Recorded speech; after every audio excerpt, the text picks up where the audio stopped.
Ayan, makikita nyo buong buo na malaki talaga yung preparation area natin. At mayroon pa tayong device for our solar panel. Hello mga Lods! So ngayong araw, ituturo ko kayo sa ating mobile cart. So ito yung buong mobile cart natin, mobile coffee and milk tea cart natin. At kung makikita mo, ito yung ating fabricated body. At ito yung motorcycle na gamit natin. So ang model nito is Yamaha YTX 125.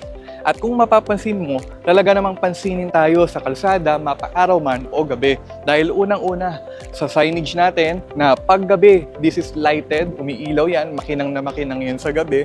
At kitang-kita mo yung name ng ating brand at yung pag-highlight natin sa mga main products natin na fruit tea, milk tea, at iced coffee.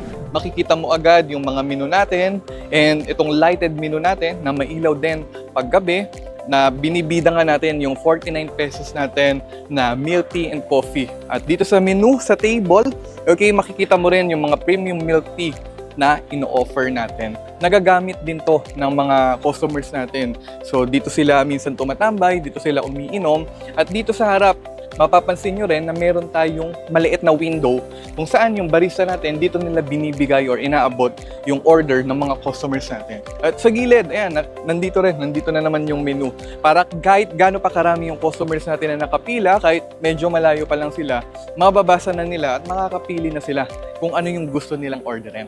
Okay? So dito sa gilid, meron tayong pull out na kung saan dito natin pinapwesto yung ice box para sa mga yelo natin.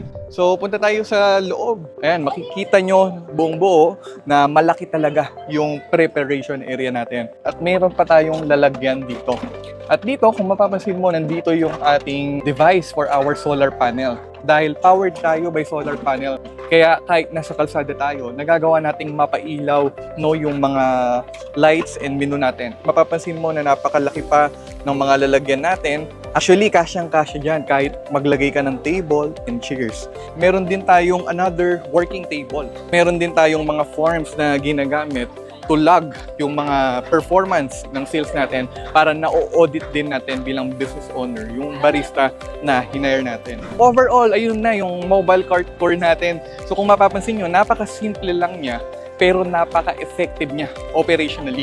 Kasi lahat na ng kailangan mo, nandito na, pwede ka nang magnegosyo on the go. Hindi mo na kailangang umupa, you can move anywhere. Kung saan maraming customer, ikaw na yung pupunta sa kanila. So kung interested kang matuto pa paano magpatakbo ng mobile cart business, may good news ako sa iyo dahil may ni-ready ako na masterclass kung saan tinuro ko yung mga lessons na natutunan ko over the last 4 years of operating a mobile cart business. So maganda mapanood mo yon para malaman mo rin if this is the right business for you. So kung gusto mong mapanood, all you have to do is i-message itong aming page or mag-comment ka sa video na to and we will send you your exclusive access. So again, this is Ray and I hope to see you soon.